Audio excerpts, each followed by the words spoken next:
Spain's King Philip II was the first disabled person to get around on wheels. He ruled from a rolling chair with footrests in the 1500s. Today's wheelchairs are widely available, with a variety of features and prices. This wood, leather and steel chair is a World War II antique. A modern wheelchair literally runs circles around it. With hundreds of possible design options, today's wheelchair fits the user and the user's lifestyle. The wheel rim is aluminium, the spokes steel. It's much like a bicycle, except for these 6 steel brackets that later fasten to a hand rim for propulsion. Tyres are either pneumatic, with an inner tube of air, or rigid, just one solid piece of rubber. A machine stretches the tyre to fit the wheel rim. Workers install 12 washers, called spacers, along the hand rim. 6 of these 1 centimetre spacers can be removed later to adjust the chair's overall width if necessary. The spacers on the hand rim align with the brackets on the wheel. Workers join them with industrial strength 4 centimetre steel screws. You buy replacement parts, much like you do car parts, through specialised dealerships.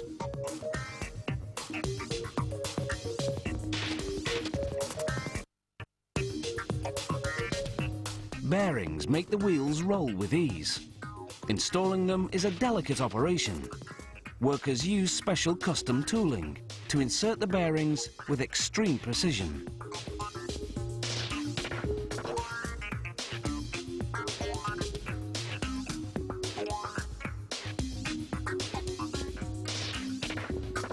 The tyres are rigid and have no treads because they're designed for smooth indoor surfaces. An aluminium crossframe is what enables the chair to fold. They assemble it with 6 or 7 screws per side, depending on the depth needed for the seat, which they'll install later on. The front part of the wheelchair is called the front frame. Workers lubricate the parts so they'll be easier to install. This also enables the wheelchair to fold with ease. They install the rear frame of the wheelchair, then make sure the cross frame folds correctly. Workers test the height adjustment lever for the armrest. Then they install a removable aluminium footrest, setting it to the desired length. It has a heel loop to prevent the user's foot from slipping off. The chair has a foldable sling seat. It's made of nylon and attaches to the frame with 6 screws on both sides. You can adjust the armrest height from 20 to 28 centimetres. And the tension in the backrest with 3 Velcro straps. The backrest is also made of nylon and comes in 9 different heights.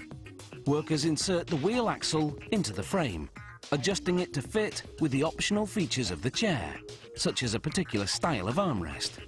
The axle has a quick release, so you can remove the wheel in seconds.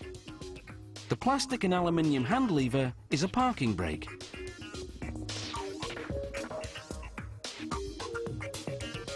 This motorised chair has an electrical controller. The user commands it with a joystick. The chair runs on 2 12-volt batteries that can be charged in 8 hours from a household socket. Workers squeeze the inner tube into the rear wheel rim.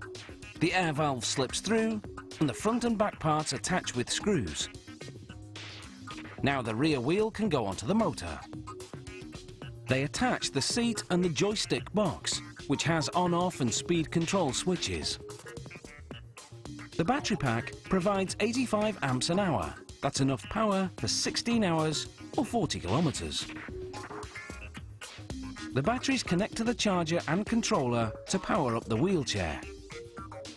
A steel bumper and plastic rear hood called a shroud protect the back of the wheelchair from the elements and against minor collisions. This motorised model can glide at a leisurely pace or zoom around at a top speed of 12 kilometres an hour.